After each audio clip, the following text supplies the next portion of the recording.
Right, y'all, we are live. We are live. Come on in. Come on in. We are live. We are live. Come on in. Come on in. I know it is 1 o'clock. It is 1 p.m. Pacific. Come on in, y'all. Come on in. This will be a very short live.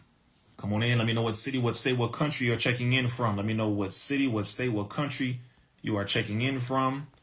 Come on in. Come on in. Let me know what city, what state, what country you are checking in from. I have a very, very special guest here really quick. A very special guest. Come on in, y'all. Come on in. Peace, peace. How's everyone doing? Good to see you. Yes, I'll be back in New York soon. I'm pushing to come to Jersey. I'm pushing to come to so many different locations. Come on in. My sound is fine. The sound is fine. I will not be starting over. I have a special guest, everyone. So first of all, really quick, we know that May 2nd is a phenomenal scientific event, very short Q&A with scientists and physicians dealing with a number of issues, the whole pandemic circumstance, the childhood vaccine shot schedule, you name it.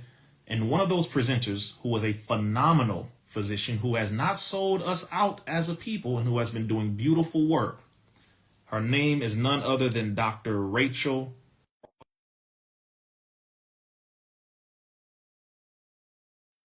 Follow her and make sure to support the work that she is doing. This is Dr. Rachel Ross. She should be coming in 3, 2, 1. There she is.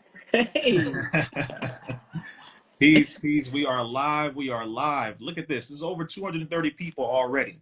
that's what's up. All right. Good to be here. Awesome. Listen, I am so excited to join you in Cali. You Yeah. know what? Hey, someone just asked, what's my name again? My name is Dr. Rachel Ross. It's a pleasure to be here. Let's go. Come on. Okay, so everyone, just so you know, Dr. Rachel Ross, first of all, not only is a physician, all right, this woman is a PhD. I want you to be clear here so we can all understand. This is an experienced, knowledgeable individual who has been doing beautiful work in the area of health, and particularly she's focused on men's health, but she knows about overall health, especially family health as well. Um, Me and Dr. Rachel met at a rally fighting for parental rights and children's rights in California. We're talking about back in 2016, just so everyone knows. So this is one of those women. She has been featured on the show The Doctors. You may know about that. She has been doing a lot of beautiful work in the medical field, and she is one of the presenters on Friday night, May 2nd, and Saturday, May 3rd. So let me just ask you this. All right, Dr. Rachel, let me just ask you some questions real quick. Don't even worry about it, right? Let me ask you this. First question, right? When it comes to the health of the people, right? I would just say in the area of taking shots, for example, Hmm. um, what has been your experience, or should I say, when it comes to you being a physician, is informed consent a real thing? And what is that? I think informed consent sounds good on paper, but in practice, it really doesn't seem to exist. Mm, I'm not sure if it ever existed. And, as a physician, a board certified family medicine physician, and I've been, treating families for years. mhm, And one of the things that really stood out to me kind of early on in my practice was, I, y- you I hate to even talk about it, but sometimes parents would come in and they would say, listen, mm, the school is saying he needs to get caught up. He needs 15 shots. Can you just give them to me all today? And I would say in medical school, residency, and all those spaces, I think one thing that we really don't learn much about is that. mm, In particular, it's almost like a religion or an indoctrination that we're just taught these things are good, everybody needs them, and they need to have them just like this, and they're going to update the schedule, and you kind of go into it not really thinking anything much could go wrong. mm, Now, you can get away with thinking nothing is going to go wrong that first year out. But mm, the longer you practice medicine, if you can't see that stuff goes wrong when those kids get that, or when adults get that, or anything like that, now you are part of the problem. You know, Mm-hmm. I can't give you a pass anymore because it happens too much, you know. Come on. So informed consent is supposed to be, I'm informing you of the risks associated with this, Mm-hmm. and you give me your consent because you understand all the risks that are associated with that. So Precisely. what seems to be the problem now is that nobody is informing anyone of the risks, and then when we do, it's seen as heresy.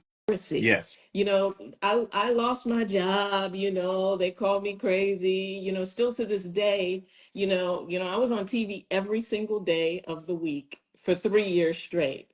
And now to this day, when someone says, well, I recommended you for Tamron Hall's show, or you'd be a great guest on such and such, they come back and they say, well, they say you're an anti-vaxxer, so you can't really be on here. And to me, I'm just into the science of it. And one thing that I swear every day, I say the same prayer and mantra, is that I don't want to ever do anybody any harm, especially in the medical space, Mm-hmm. especially if they don't deserve Come on. it.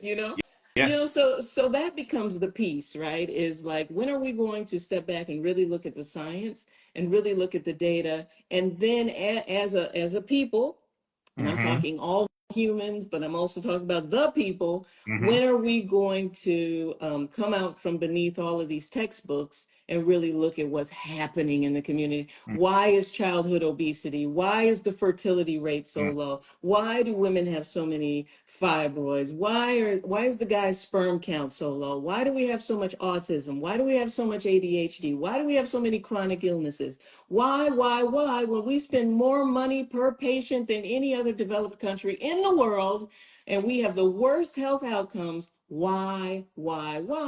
And to really be open enough to hear the response and then to run with it. So I think what's happening in our community is we've just, everybody's got to pay their bills. So people are more concerned about that than the health and the welfare of the people. That is. So, See, yeah. look. See. Okay. I don't need to say anything else. I don't need to say anything. Okay, I want all of you to understand. Dr. Rachel Ross will be presenting 2 times. May 2nd, which will be primarily the Q&A. She will be on a panel discussion with 3 other individuals to answer your questions. If you have any of the questions that she just proposed, that she just posed to any of you, if you have questions dealing with your childhood schedule, meaning the childhood shot schedule, there will be scientists there, and physicians like herself will be there to literally answer your questions, unscripted, raw questions that you have always wanted answers to, but no one with any, let's say, degrees would really give you the truth. You will have that chance. This is going to be May 2nd in Compton, California. You will be safe. Don't worry about it. You're going to be all good in Compton, California. The link to sign up to these free events is in my bio. That's Friday night. The next day, May 3rd, is going to be dealing with the reproductive health, the attack on our reproductive health. And Dr. Ross has a lot to say about that. She did a presentation in Atlanta that blew everybody away. A full PowerPoint presentation in Atlanta. It was phenomenal. I have to let you know that, Dr. Ross. That was phenomenal. And she was rushing. She didn't have time to really marinate because we had so many other presenters. But this time she has a full hour to really do what she does. That's the next day. That is May 3rd. So if any of you would like to be present for that event, number one, it is free. Number two, it is in person. That's May 2nd and May 3rd. Click the link in my bio to sign up for that event. Number three, May 2nd will not be streamed. We're going to record it, but due to security reasons and I would say scientific integrity, so that things don't get spun the wrong way, we cannot stream that. But the next event, May 3rd, dealing with reproductive health, I don't know. We may be able to stream some. We're still trying to figure out how that will work. But if any of you know anybody near Compton or in LA or anything like that, pull up to this event because everything she just posed are issues that we're dealing with. So I'll leave it with this, Dr. Rachel, for you. Dealing with reproductive health, right? Yeah. When it comes to men's reproductive health, brothers, listen up, and sisters will listen too. But brothers, I need y'all to hear. the answer to this question. What has been your experience so far in recent years dealing with the reproductive health aspect of men? Yeah, this is a tough question because I don't even know where to begin. Mm, But I feel as though, and anyone in this space, anyone that follows you, anyone that's listening to us now, realizes that there is a war against reproductive mm, health in and we are being targeted by that war, right? And when it comes to men, I think for years we just assumed it was happening to women, like all these fibroids and all, she goes and she can't have a baby and she's going and getting fertility treatments. But now what we're realizing is that that's just part of mm, it. The target is the whole family as a whole. You target the young people, you get them one way through products that they're using. The young girls and their tampons and their maxi pads are toxic. The food is toxic. So if you imagine getting exposed to toxicity so early in your life, and then as life goes on, and then, we're sitting at our desks, we've got computers, we've got EMF, we've got our food sources being poisoned, we got the water being poisoned. You got all of these different assaults happening, and some of it intentional, some of it is just part of being in an industrialized economy and environment. But, men are getting targeted through their prostates, when mm, you have to have surgery on your prostate later in life, it really takes away for a lot of men the ability to even mm, ejaculate.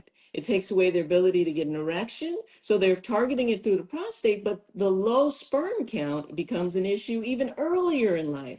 I'm seeing such a low sperm count in younger gentlemen, and it's lifestyle, it's exposure, it's toxin, mm, it's the stuff that you're getting. You go to your doctor and you just go for whatever okey doke. Oh, okay, there's a special at Walgreens, a 2 for 1 deal. So you have to be really careful about what you put into your body and what you allow someone else to do to your body, especially when it comes to your occupation, environmental exposures on the job, or to keep your job, or things like that. So, I mean, it's also interwoven mm, between the lifestyles and the medication and the food and all and our jobs and our occupations and the cities that we live in. All of that is contributing to a problem with not just sperm count, but actually even getting and keeping an erection through life, mm, and that becomes, where I've focused. And to be clear, I'm a board certified family medicine physician. So I have patients that have been as young as newborns to all the way up. I think my oldest patient ever was 101. mm, And so I've had a chance to see all through life. My practice was in Gary, Indiana for many years. I practiced in Los Angeles, California. So, I've had a multitude of patients, most of them Black. mm. So I believe that I am well suited to be an expert on Black health and wellness. And so what we're going to talk about is how we can get back to being well. And for those of you who've fallen into some of these traps, or not even traps, but these toxic exposures, we'll also talk about what you can do to undo those and unravel it, because there's always hope, there's always improvements, and there's always ways to get better. But most of the time, it's not packaged up in a prescription pill. Come look. I think you dropped the bomb at the end of that. Man, okay, listen, everybody. This is what you're going to receive and a whole lot more, because she will break this into a PowerPoint presentation. This is going to be an eventful and an informational packed event with solutions. As you heard, she's going to go over solutions at the end. Every presenter is going to present solutions. Your brother Rizza Islam will be the final presenter at the end. But as I said before, she did some of what she's going to be doing May 3rd. She did in Atlanta, and it was phenomenal. So, Compton, California, free event, two different events, one dealing with primarily the shots, and that will be with some of the scientists, including one of the scientists who worked with Anthony Fauci. Mm. They will be there. Dr. Rachel Ross will be there. That is Friday, May 2nd. Click the link in the bio to RSVP for that. Let everybody know. The next one dealing with reproductive health with Dr. Rachel Ross, myself, and a number of other presenters. That's going to be a full day also in Compton, California. Click the link in my bio to RSVP for that. And also for those who would like to be vendors or who would like to sponsor the event, make sure you go to RizzaIslam.com, join the email list, and we will make sure to send you that information. But Dr. Ross, I appreciate you again. Thank you for taking out your time for really caring more about the health of the people than you fear being targeted or called whatever, anti-vaxxer, quack, anything that they try to use in the medical field. Yeah. To demonize people who stand on integrity and the Hippocratic oath that they were taught to stand on. We appreciate you, Well, for doing all. I know it, and I appreciate you right back. And you are my brother, and you brother Rizza, and and you called, and I will be there. So I look forward to seeing you and everybody on here. Let's go. This is I don't make public appearances very often, She so does. this is just for you. and so I'm excited to to meet with the people and connect, and this is what life's all about. So thanks for having me. Absolutely. Thank you so much. We'll see you soon. And we're going to talk after. Sounds good. All right. Peace. Bye, everybody. Thanks Peace. for the love. Yep. Make sure y'all follow Dr. Ross. Please go follow her. Click right up here at the top left. You see her name. Click follow. Y'all go and follow Dr. Ross. Boy, listen, we are not playing. We are not playing. That is one of the presenters. I have a live with the other presenters as well. But again, make sure you go to the link in my bio, sign up for these events. They are free. They are free for the people. I'm letting you know that right now. There are too many people who won't come out. There are too many professionals who are not interested in really helping the people, who will not go to the hood and be a part of some event where we're educating the people, providing them with solutions and information. There are a lot who will not do that. But the ones who are stepping up and will be there, they're legit. All right? They are legit. So I appreciate all of you for taking out your time. Click the link in the bio. Make sure, let me go ahead and put this is her Instagram right here. Let me see. All right, that is her Instagram. Yeah, there are a lot of people who are not really interested in helping the people the way they make everyone believe. I'll just put it that way. But Dr. Ross is one of them. Also, Dr. Christina Parks, who we did a live with yesterday or day before yesterday. She also is another. The Honorable Priest Kailash, who is also a presenter. He definitely is one of those. And then we have a live with, I believe, 3 other presenters, man. And every single one of them are solid, powerful. They do beautiful work, and they've been helping the people for a long time. So I appreciate y'all again. Let everyone know. Click the link in my bio or go to RizzaIslam.com. Free event May 2nd, May 3rd. I'm going to see y'all there.